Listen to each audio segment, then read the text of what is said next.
저희 채널은 등장인물의 목소리가 다르게 나와 드라마처럼 재밌게 즐길 수 있습니다. 구독과 좋아요 감사합니다. 사장님 정말 죄송한데 딱 300만 원만 빌려주실 수 있으세요? 다음 달에 꼭 갚을게요. 이것만 있으면 급한 불을 끌 수 있는데 김철수 씨는 올해로 62해를 맞았습니다. 시간은 참 빠르죠. 벌써 5년이라는 세월이 흘렀네요. 5년 전 평생을 해로했던 아내 정순 씨가 갑작스럽게 세상을 떠난 후 그의 삶은 마치 빛을 잃은 풍경처럼 쓸쓸하게 변했습니다. 서울 교외의 한적한 주택가 이곳에 자리 잡은 낡은 2층 집은 철수 씨와 정순 씨가 함께 수십 년간 가꾸어온 보금자리였지만 이제는 철수 씨에게 너무나 버겁고 텅 빈 공간이 되었죠. 집 안 곳곳 눈길 닿는 모든 곳에는 정순 씨의 손길이 고스란히 남아 있었습니다. 그녀가 아끼던 자개장 창가에 놓아두고 매일 물 주던 작은 화분들, 부엌 찬장에 가지런히 놓인 그릇들까지 그 모든 것이 철수 씨에게는 사라진 행복을 상기시키는 깊은 그리움으로 다가왔습니다. 안방 문턱을 넘을 때마다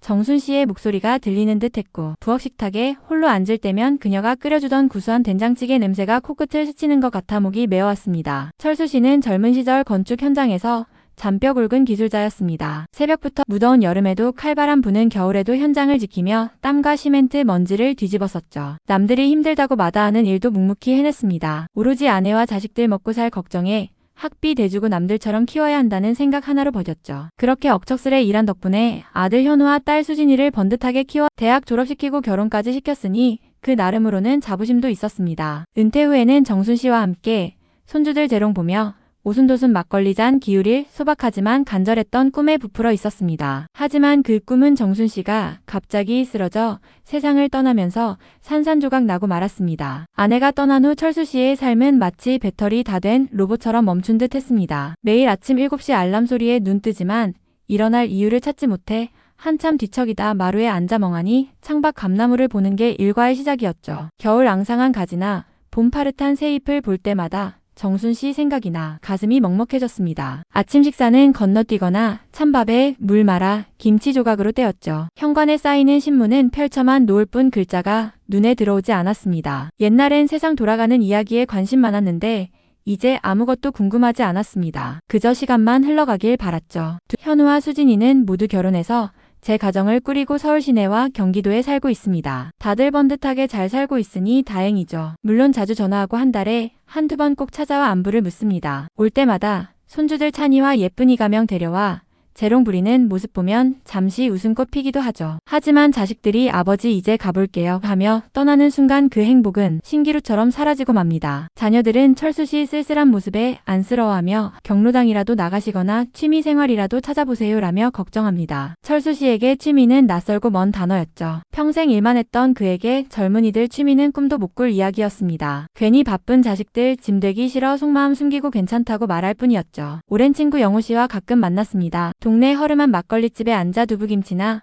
홍어무침 안주 삼아 막걸리 잔 기울였죠. 허벌판 갔던 이곳에서 함께 땀 흘리며 집 짓고 살았던 이야기 외상술 마시며 힘든 현실 위로했던 자식들 학비 마련하느라 허리 휜 이야기 나누다 보면 잠시 외로움 잊었죠. 영호 씨도 아내의 사별한 친구라 철수 씨 마음 잘 이해해줬습니다. 집에만 있지 말고 사람도 만나고 그래. 이대로 시들면 안 돼 하며 등을 두드렸지만 철수 씨는 그럴 기운이나 의지가 없었습니다. 세상은 정순 씨 떠난 후 회색빛으로 멈춘 듯 했죠. 술잔에 비친 초라한 모습 볼 때마다 한숨 나왔습니다. 경제적으로는 걱정 없었습니다. 모은 돈과 연금 정순 씨 남긴 부동산까지 합치면 남은 여생 편안히 보낼 수 있었죠. 오히려 돈이 있다는 사실이 허무하게 느껴지기도 했습니다. 아내와 함께 쓸 수 없는 돈이 무슨 소용인가 싶었죠. 돈으로 채울 수 없는 마음 빈자리는 날마다 커졌습니다. 특히 해질녘 어둠 깔리는 저녁 시간이 가장 힘들었습니다. 정순 씨가 차려주던 밥상 대신 대충 인스턴트로 때우거나 밥 거르는 날이 많았습니다. 텅 빈 식탁에 홀로 앉아 먹는 것 자체가 고문 같았죠. TV 보다가 소파에서 잠드는 쓸쓸한 밤들이 이어졌습니다. 철수 씨 일상은 겉보기엔 평온했지만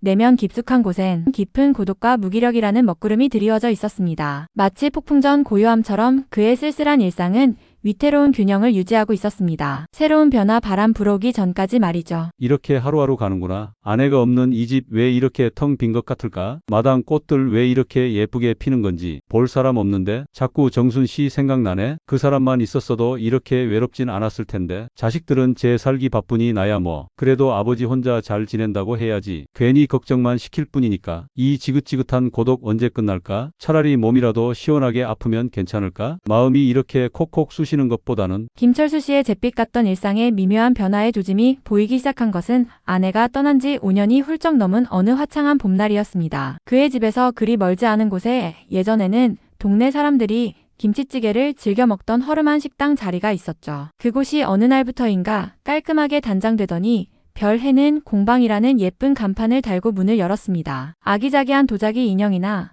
나무 소품들이 유리창 너머로 보이는 것이 철수 씨 같은 노인에게는 다소 낯설면서도 괜히 한 번 더 눈길이 가는 곳이었어요. 젊은 사람들이나 다닐 법한 그런 곳이 동네에 생겼다는 사실 자체가 작은 화제거리였죠. 그 공방을 운영하는 사람이 바로 박지영 씨였습니다. 나이는 32살이라고 했던가. 철수 씨의 딸 수진이보다도 한참 어렸습니다. 하지만 나이가 믿기지 않을 만큼 앳된 얼굴에 늘 싱긋 웃는 밝고 상냥한 미소를 가진 여성이었죠. 처음에는 그저 동네에 새로 들어온 젊은 가게 주인이려니 했습니다. 그런데 지영 씨는 철수 씨가 마당에서 화초를 돌보거나 산책 삼아 동네를 거닐다 대문 앞에 서 있을 때마다 먼저 다가와 환하게 인사를 건넸습니다. 안녕하세요 사장님, 좋은 아침이에요.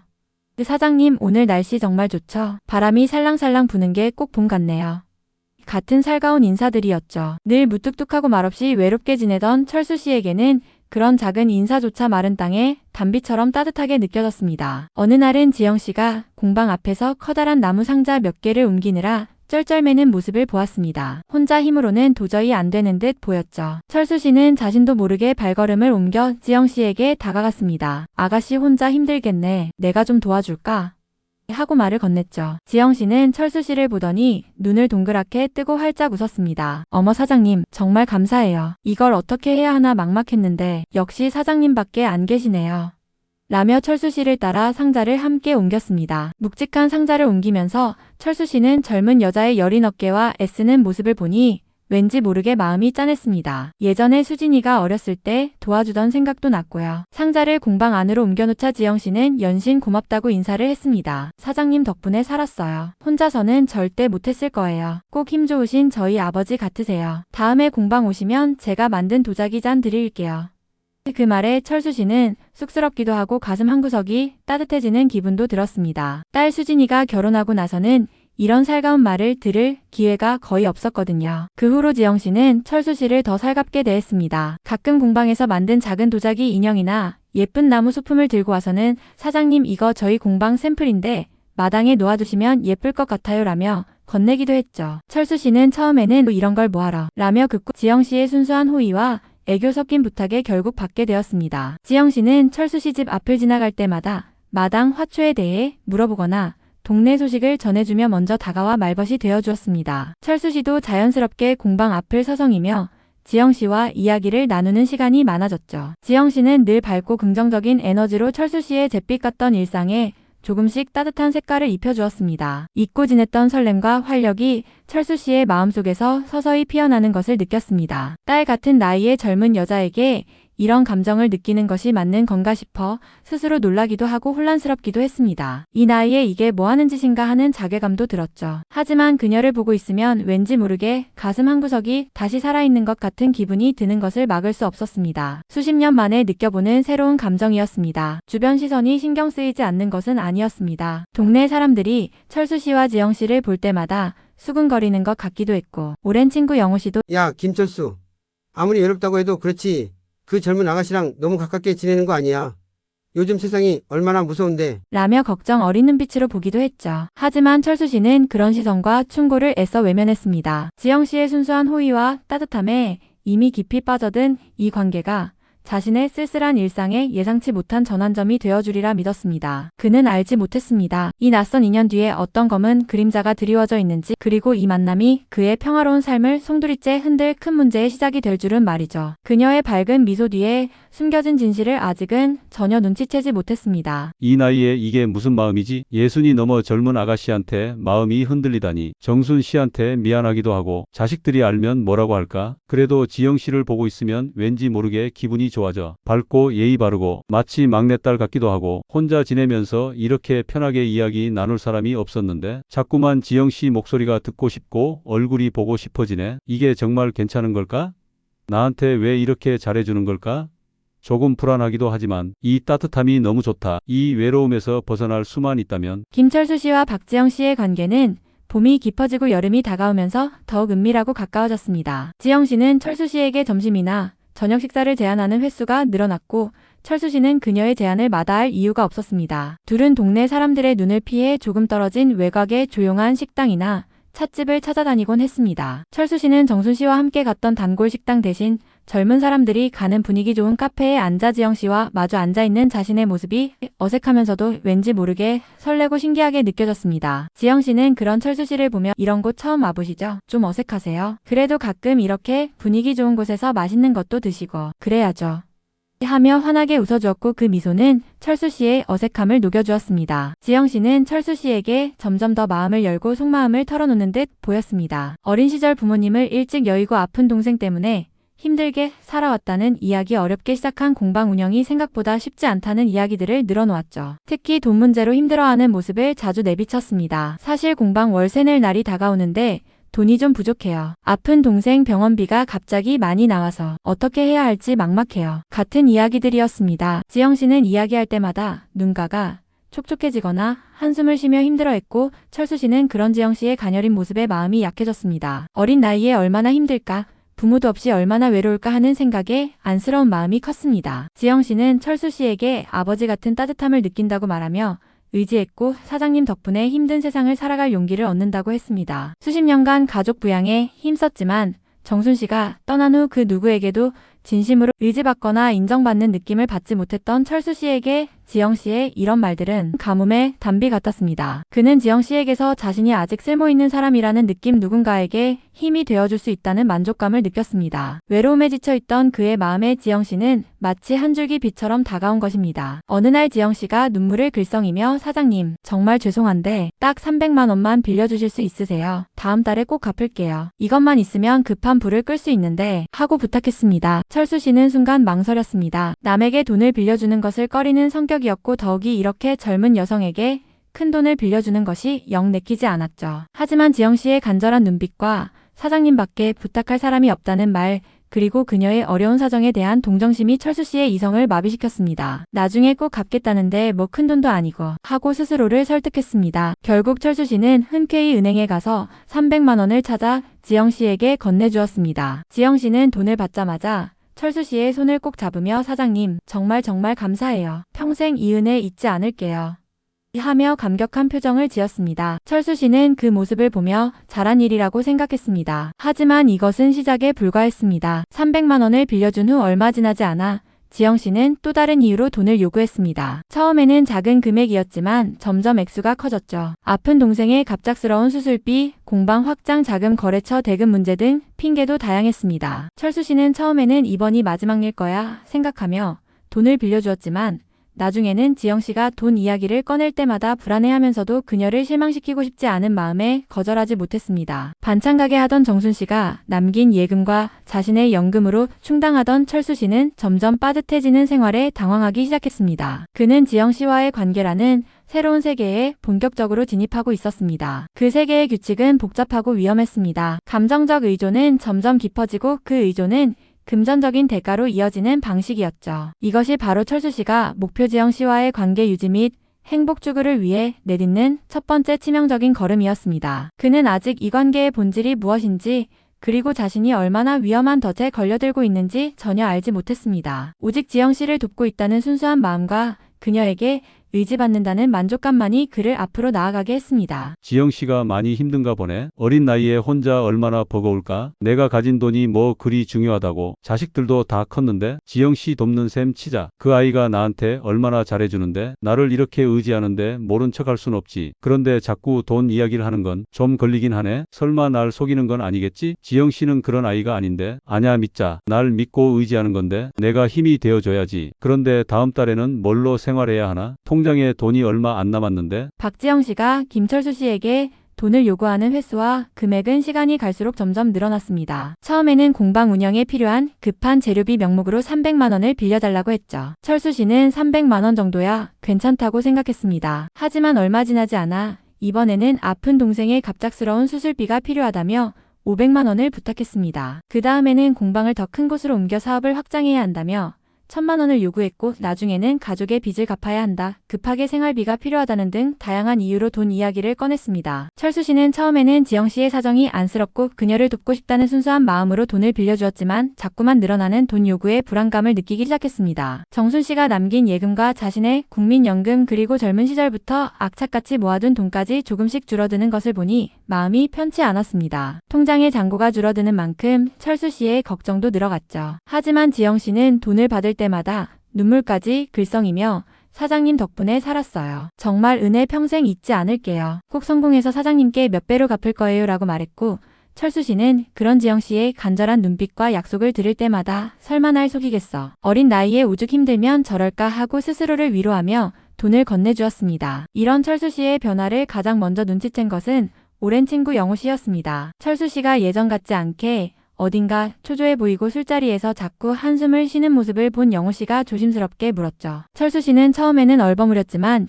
영호 씨가 끈질기게 캐묻자 결국 지영 씨 이야기를 털어놓았습니다. 영호 씨는 철수 씨의 이야기를 듣더니 얼굴색이 변했습니다. 아이고 김철수, 내가 지금 제정신이야. 그 젊은 아가씨가 너한테 왜 그렇게 잘해주겠어. 세상에 공짜가 어디 있다고. 아무리 외롭다고 해도 그렇지. 나이 어린 여자한테 정신 팔려서 내 재산 다 날릴 일 있어. 영호 씨는 강하게 경고하며 지영 씨의 행동이 수상하다고 그녀의 뒤를 좀 알아봐야 한다고 말했습니다. 철수 씨는 영호 씨의 말에 처음에는 발끈했습니다. 내가 뭘 안다고 그래. 지영 씨는 그런 애가 아니야. 순수하고 착한 아이라고. 하지만 영호 씨의 단호한 자신도 모르게 마음 한구석에서 피어나는 불안감 때문에 영호 씨의 말을 완전히 무시할 수는 없었습니다. 영호 씨는 철수 씨 몰래 사설 탐정을 고용해 박지영 씨의 뒤를 캤습니다. 며칠 후 영호 씨는 충격적인 사실이 담긴 서류 뭉치와 사진들을 들고 철수 씨를 찾아왔습니다. 그 서류에는 박지영 씨에게 아픈 동생이 있다는, 어렵게 공방을 운영하고 있다는 것도 모두 거짓이라는 내용이 담겨 있었습니다. 그녀는 이미 여러 명의 나이 많은 남성에게 접근하여 돈을 뜯어낸 전력이 있는 상습적인 소위 꽃뱀이었습니다. 사설 탐정이 찍은 사진에는 지영 씨가 다른 젊은 남자와 다정하게 팔짱을 끼고 명품 가게를 드나드는 모습도 찍혀 있었죠. 영호 씨는 떨리는 목소리로 말했습니다. 김철수, 이 사진들 좀 봐. 이게 내가 말한 순수하고 착한 아가씨 모습이야. 내가 속고 있는 거라고. 세상 물정 모르는 것도 이 나이에 대체 왜 이래. 영호 씨가 건넨 서류 속에는 또 하나의 놀라운 사실이 있었습니다. 박지영 씨가 단순히 돈만 노린 사기꾼이 아닐 수도 있다는 정황 증거였습니다. 그녀의 과거 행적을 조사하던 중 그녀가 과거 철수 씨와 사업상 큰 마찰을 빚었던 최 회장이라는 인물과 연결되어 있다는 어렴풋한 단서가 포착된 것입니다. 최 회장은 수십 년 전 철수 씨와의 경쟁에서 패배하고 모든 것을 잃은 후 복수를 다짐해 온 인물로 알려져 있었습니다. 영호 씨는 조심스럽게 최 회장의 이름을 꺼내며 지영 씨 뒤에 혹시 내 과거 악연인 최 회장이라는 사람이 있는 건 아닐까? 탐정이 그러는데 뭔가 냄새가 난대 라고 말했습니다. 충격적인 진실과 마주한 철수 씨는 머릿속이 하얘졌습니다. 믿고 마음을 주었던 지영 씨가 자신을 속였다는 사실만으로도 견딜 수 없는데 그 뒤에 과거의 원수가 있다는 가능성까지 제기되자 온몸에 피가 식는 듯 했습니다. 사진 속 지영 씨의 낯선 모습과 영호 씨가 내민 증거들은 너무나 명백했습니다. 하지만 동시에 지영 씨의 순수했던 미소 자신에게 의지하던 모습들이 떠오르며 혼란스러웠습니다. 아니야, 영호가 뭘 잘못 안 거겠지. 지영 씨가 그럴 리 없어. 애써 현실을 부정하려 했지만 이미 흔들리기 시작한 믿음은 좀처럼 바로 서지 않았습니다. 돈 때문에 전전긍긍하던 자신의 모습과 주변의 걱정 어린 시선 그리고 친구가 찾아낸 충격적인 증거들이 뒤섞여 철수 씨를 괴롭혔습니다. 그의 마음속 갈등은 점점 깊어지고 지영 씨를 향한 그의 믿음은 산산조각 나기 일보 직전이었습니다. 이 중간 반전으로 인해 사건의 스케일은 개인적인 감정 문제를 넘어 과거의 악연과 얽힌 거대한 음모로 확장되었습니다. 아니야, 믿을 수 없어. 지영 씨가 나한테 어떻게 이럴 수가 있어. 영호가 뭘 잘못 본 거야. 그럴 리 없어. 하지만 저 사진들은 뭐지? 저 서류는? 아니야, 아니라고. 내가 믿었던 지영 씨가 사기꾼이었다니. 그것도 모자라 최 회장과 관련이 있다고. 내 인생이 왜 이렇게까지 꼬이는 거지? 누구를 믿어야 하는 거야? 지영 씨, 정말 날 속인 건가? 내 마음이 왜 이렇게 아프지? 박지영 씨의 돈 요구는 멈추지 않았습니다. 오히려 갈수록 대담해지고 액수도 훨씬 커졌죠. 이제는 1,000만, 2,000만 원 단위는 예사였습니다. 급기야 지영 씨는 철수 씨에게 마지막으로 큰 돈을 요구했습니다. 공방 사업을 해외로 확장할 기회가 마지막 자금 5,000만 원만 있으면 된다는 것이었습니다. 이 돈으로 꼭 성공해서 돌아와 철수 씨에게 평생 은혜를 갚고 행복하게 해주겠다고 간절하게 매달렸죠. 이것만 있으면 정말 성공할 수 있어요. 저희 둘이 행복하게 살 수 있는 마지막 기회예요. 제발 저를 믿어주세요. 사장님밖에 없어요. 철수 씨는 지영 씨의 말을 들으며 심한 내적 갈등을 겪었습니다. 지난 챕터에서 친구 영호 씨가 가져온 충격적인 증거들, 즉 지영 씨가 다른 남자와 찍은 사진이나 과거 사기 전력에 대한 서류들이 그의 머릿속을 떠나지 않았습니다. 영호 씨가 조심스럽게 언급했던 최 회장이라는 이름도 자꾸만 귓가에 맴돌았죠. 설마 지영 씨가 정말 나를 속인 건가? 나한테 이렇게까지 잘해줬는데, 나를 아버지처럼 따른다고 했는데, 지영 씨를 향한 의심과 그녀를 잃고 싶지 않은 마음, 그리고 이미 꽤 많은 돈을 잃었다는 사실에 대한 불안감이 뒤섞여 철수 씨를 괴롭혔습니다. 하지만 지영 씨의 눈물 어린 얼굴과 애절한 목소리를 들으니 그녀를 믿고 싶다는 마음이 다시 고개를 들었습니다. 어쩌면 영호가 잘못 안 걸 수도 있어. 지영 씨가 정말 힘든 상황일 수도 있잖아. 철수 씨는 마지막 남은 돈인 정순 씨가 남겨준 소중한 유산까지 지영 씨에게 건네줄지 심각하게 고민했습니다. 결국 철수 씨는 지영 씨를 만나 5,000만 원을 건네주기로 결심했습니다. 마지막이라는 지영 씨의 약속과 그녀의 성공을 통해 자신이 다시 행복해질 수 있을지도 모른다는 희미한 기대 때문이었죠. 돈을 찾기 위해 은행에 들렀다가 집으로 돌아와 지영 씨에게 연락하려던 바로 그때였습니다. 문 밖에서 요란하게 벨이 울리고 다급하게 문을 두드리는 소리가 들렸습니다. 문을 열자 숨을 헐떡이는 친구 영호 씨가 서 있었습니다. 영호 씨의 손에는 무언가 잔뜩 인쇄된 서류 뭉치와 휴대폰이 들려 있었죠. 영호 씨는 다짜고짜 철수 씨의 손을 잡고 거실로 들어섰습니다. 김철수, 너 지금 뭐 하려던 거야? 설마 그 돈 지영인가 뭔가 하는 애한테 주려던 건 아니지? 영호 씨는 흥분한 목소리로 말하며 철수 씨가 들고 있던 돈 봉투를 보고는 얼굴이 하얗게 질렸습니다. 이런 미련한 자식, 내가 기어코.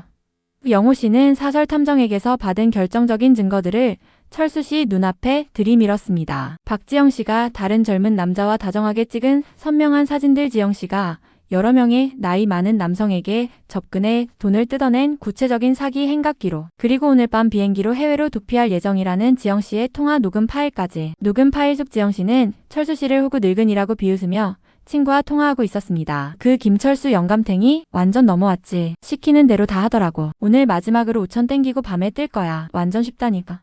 그 지영 씨의 차갑고 잔인한 목소리가 스피커를 통해 철수 씨의 세상이 무너지는 듯 했습니다. 지영 씨의 배신에 망연자실해 있던 철수 씨에게 영호 씨는 마지막 치명타를 날렸습니다. 그리고 이 파일 좀 봐라. 영호 씨가 건넨 파일 속에는 지영 씨가 누군가와 주고받은 메시지 내역이 있었습니다. 그 상대방은 바로 과거 철수 씨와 사업 경쟁을 벌이다 모든 것을 잃고 복수를 다짐했던 최 회장이었습니다. 메시지에는 지영 씨가 철수 씨에게 접근하고 돈을 뜯어내는 과정을 최 회장에게 보고하고 최 회장이 지시를 내리는 내용이 담겨 있었습니다. 회장님, 계획대로 진행 중입니다. 김철수 완전히 넘어왔습니다.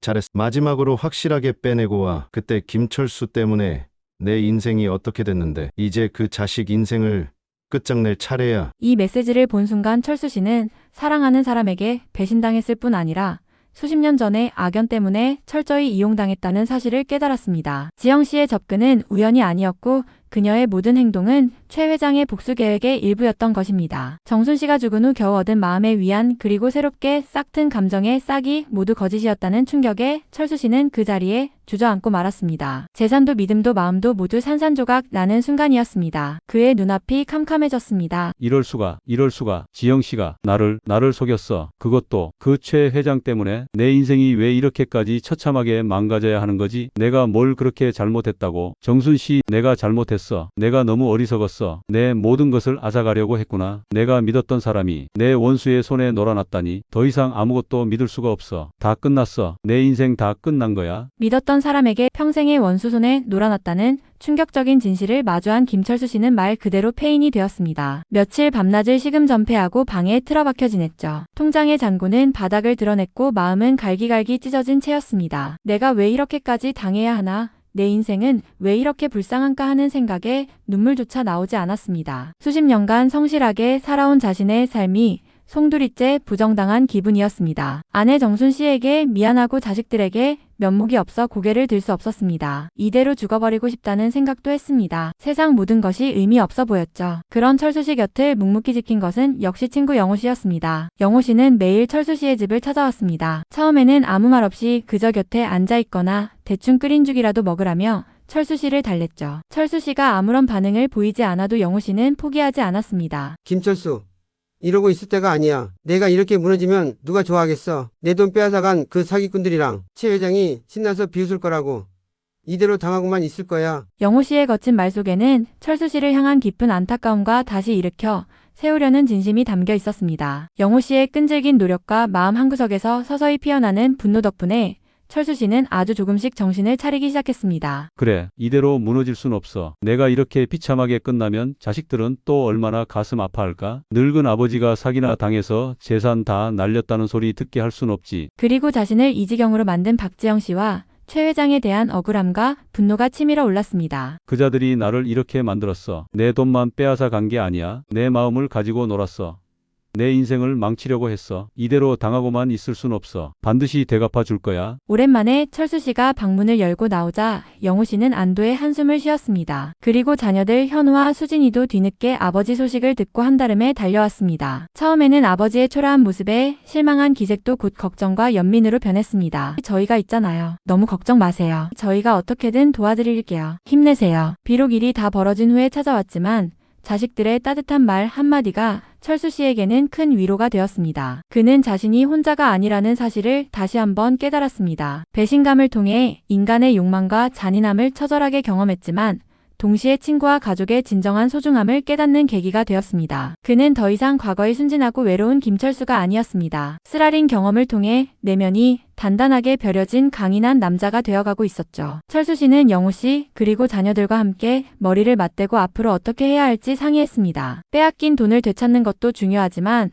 자신처럼 순진한 노인들을 노리는 사기꾼들을 잡아야 한다는 데 의견을 모았습니다. 예전 같으면 상상도 못할 일들을 고민하기 시작했습니다. 경찰에 신고하는 것부터 시작해서 지영 씨와 최 회장의 죄를 세상에 알릴 방법을 찾기로 했습니다. 이 과정에서 철수 씨는 자신이 생각보다 훨씬 냉정하고 치밀하게 상황을 분석할 수 있는 사람이라는 것을 발견했습니다. 지영 씨가 도피하기 위해 급하게 짐을 챙기면서 철수 씨에게 빌린 돈으로 산 물건들이나 최 회장과 주고받은 메시지가 담긴 낡은 노트북을 실수로 두고 간 것을 철수 씨가 뒤늦게 발견했습니다. 처음에는 버리려다가 혹시나 하는 마음에 전원을 켜봤죠. 잠금 장치는 걸려 있었지만 예전에 지영 씨가 철수 씨에게 자신의 생일이라며 알려줬던 숫자를 혹시나 하는 마음에 입력해 보았는데 놀랍게도 잠금이 풀렸습니다. 노트북 안에는 지영 씨가 최 회장에게 그동안의 진행 상황을 상세히 보고하고 지시를 받는 내용의 메시지 기록과 함께 최 회장의 비자금 관련 파일로 추정되는 자료들이 저장되어 있었습니다. 이것은 지영 씨와 최 회장 둘 다를 올가매일 결정적인 증거였습니다. 이 파일을 발견한 순간 철수 씨의 눈빛이 완전히 바뀌었습니다. 절망은 사라지고 차갑고 단호한 결의가 그 자리를 채웠습니다. 그는 이제 더 이상 피해자가 아니었습니다. 반격의 칼날을 가는 사냥꾼이 된 것입니다. 그래, 이대로 끝낼 수는 없어. 나를 이렇게 만든 자들에게 반드시 책임을 묻게 할 거야. 내 돈, 내 무너진 내 짓밟힌 내 빼앗긴 시간을 되찾을 거야. 지영씨, 최 회장, 당신들은 나를 잘못 건드렸어. 내가 비록 늙고 외로운 사람일지 몰라도 나에게는 지켜야 할 것들이 있고 더 이상 잃을 것도 없어. 이제부터 진짜 싸움은 시작이야. 김철수 씨는 박지영 씨의 노트북에서 발견한 증거 파일을 손에 쥐고 밤새도록 잠을 이루지 못했습니다. 배신감과 그리고 복잡한 슬픔이 뒤섞여 가슴을 짓눌렀죠. 하지만 동시에 차갑고 단단한 결의가 그의 마음을 지배했습니다. 더 이상 당하고만 있지 않으리라. 자신을 농락하고 인생을 망가뜨리려 한 자들에게 반드시 죄값을 치르게 하리라. 노트북 파일은 단순한 증거 이상의 의미였습니다. 그것은 박지영 씨와 최 회장을 연결하는 확실한 고리이자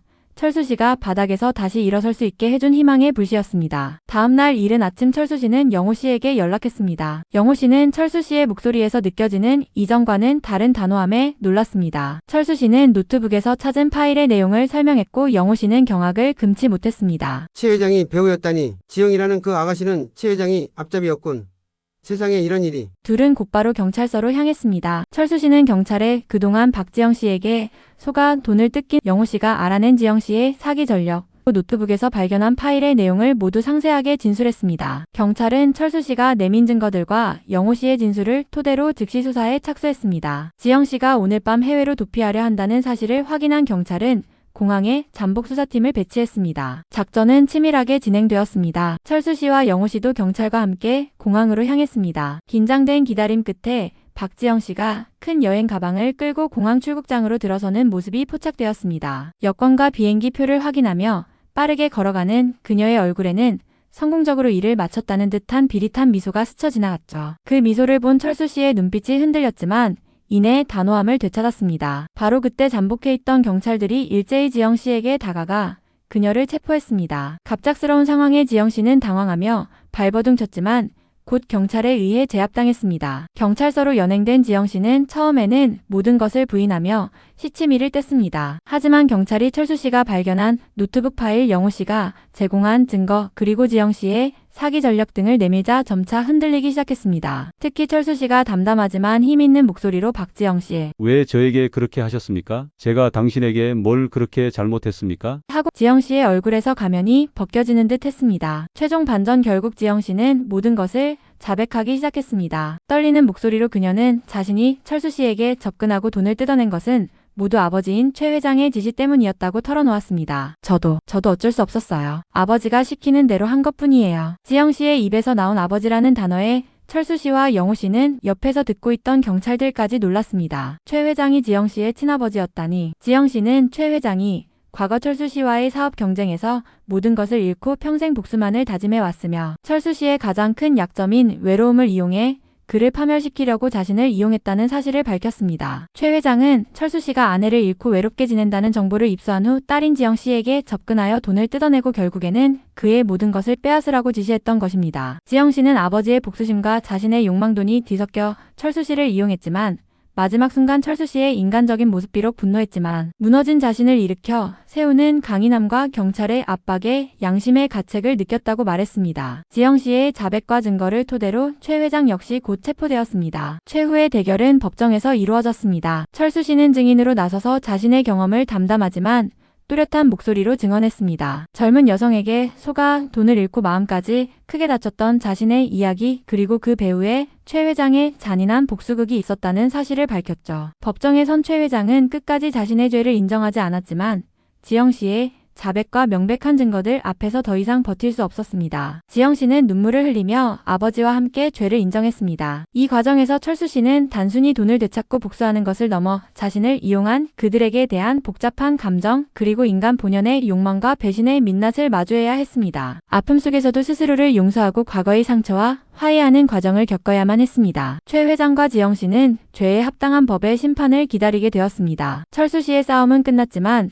그 싸움이 남긴 상흔은 깊었습니다. 끝났구나. 모든 게 밝혀졌어. 지영 씨가 최 회장의 딸이었다니. 결국 그자의 복수국에 내가 놀아난 거였어. 지영 씨 눈물은 진심이었을까? 아니면 마지막까지 연기였을까? 모르겠어. 이제 와서 뭐가 중요하겠어. 내 돈을 되찾는다고 해서 잃어버린 시간이 돌아오는 것도 아니고 정순 씨 곁으로 갈 수 있는 것도 아닌데 그래도 이대로 무너지지 않아서 다행이야. 내가 나 자신을 지켜냈어. 이 억울함, 이 분노, 이제 어떻게 해야 할까? 김철수 씨를 나락으로 떨어뜨리려 했던 최 회장과 그의 딸 박지영 씨는 결국 법의 심판을 받게 되었습니다. 철수 씨가 제출한 노트북 파일과 지영 씨의, 그리고 영호 씨와 사설 탐정이 모은 증거들은 명백했죠. 최 회장은 수십 년간 품어온 복수심 때문에 모든 것을, 지영 씨 역시 아버지의 잘못된 욕망과 자신의 탐욕으로 인해 죄값을 치르게 되었습니다. 법정에서 마주한 그들의 초라한 뒷모습을 보며 철수 씨는 복잡한 감정을 느꼈습니다. 통쾌함보다는 허무함이 더 컸죠. 복수는 마음 한구석은 여전히 먹먹했습니다. 경찰과 변호사의 도움으로 철수 씨는 박지영 씨에게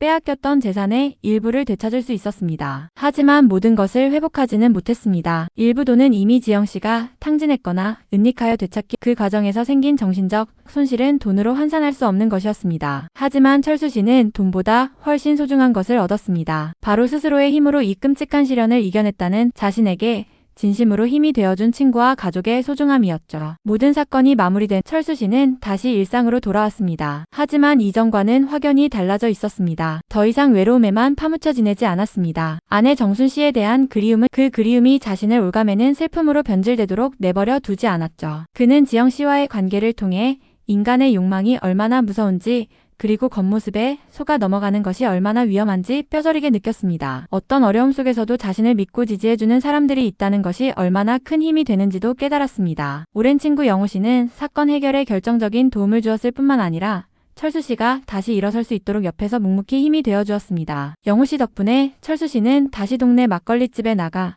사람들과 옛날 이야기들을 나누며 웃을 수 있게 되었습니다. 예전에는 자식들에게 짐이 될까 봐 속마음을 숨겼던 철수 씨는 이제 아들 현우 딸 수진이와도 솔직하게 자신의 감정을 나누게 되었습니다. 자식들 역시 아버지의 아픔을 이해하고 진심으로 응원하며 이전보다 훨씬 자주 찾아와 함께 시간을 보냈습니다. 손주들의 재롱을 보며 웃는 철수 씨의 얼굴에는 더 이상 깊은 고독의 그림자가 드리워져 있지 않았습니다. 철수 씨는 자신처럼 외로움 때문에 힘들어하는 노인들을 돕기 위한 자원봉사 모임에도 참여하기 시작했습니다. 자신의 경험담을 이야기하며 외로움에 지친 이들에게 희망을 주고 낯선 사람을 너무 쉽게 믿어서는 안 된다는 교훈을 전달하기도 했습니다. 그의 이야기는 많은 사람들에게 공감을 얻었고 그의 용기에 감동받는 사람들도 많았습니다. 더 이상 누군가에게 의지하려 하지 않고 스스로 삶의 의미를 찾아 나서는 그의 모습은 주변 사람들에게 귀감이 되었습니다. 물론 박지영 씨와 최 회장에 대한 기억이 완전히 사라진 것은 아니었습니다. 가끔 문득 떠올라 마음이 불편해질 때도 있었죠. 하지만 그는 그 기억을 통해 얻은 지혜와 강인함으로 남은 삶을 살아갈 힘을 얻었습니다. 상처는 아물었지만 흉터는 남았고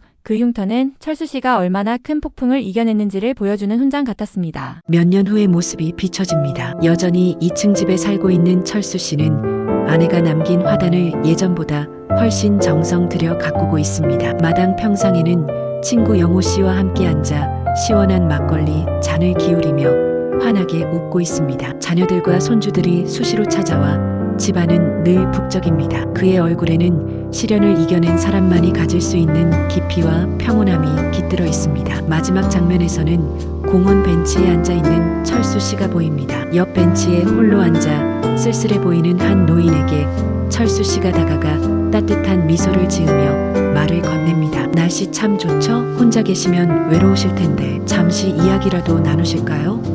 외로움의 깊이를 알기에 건넬 수 있는 진심 어린 위로였습니다. 그의 변화된 세계는 외로움을 극복하고 타인에게 손 내미는 따뜻함으로 가득 차 있었습니다. 정말 길고 힘든 시간이었지. 모든 것을 잃을 뻔했고 마음은 갈갈이 찢어졌었어. 하지만 그 시간 덕분에 내가 얼마나 어리석었고 또 얼마나 강한 사람인지 알게 되었지. 진짜 소중한 것이 무엇인지도 깨달았고 돈보다 중요한 건 역시 사람이었어. 나를 믿어주는 그리고 내가 믿을 수 있는 사람. 이제는 괜찮아. 혼자서도 잘 해낼 수 있어. 그리고 나처럼 힘든 사람들에게 작은 힘이라도 되어줄 수 있다면 그걸로 충분해. 정순 씨 보고 있지? 나 이제 괜찮아. 파란만장 인생 이야기였습니다. 이야기가 즐거우셨다면 구독 그리고 꼭 좋아요 눌러주세요. 매일매일 영상이 올라가니 우리 자주 만나요.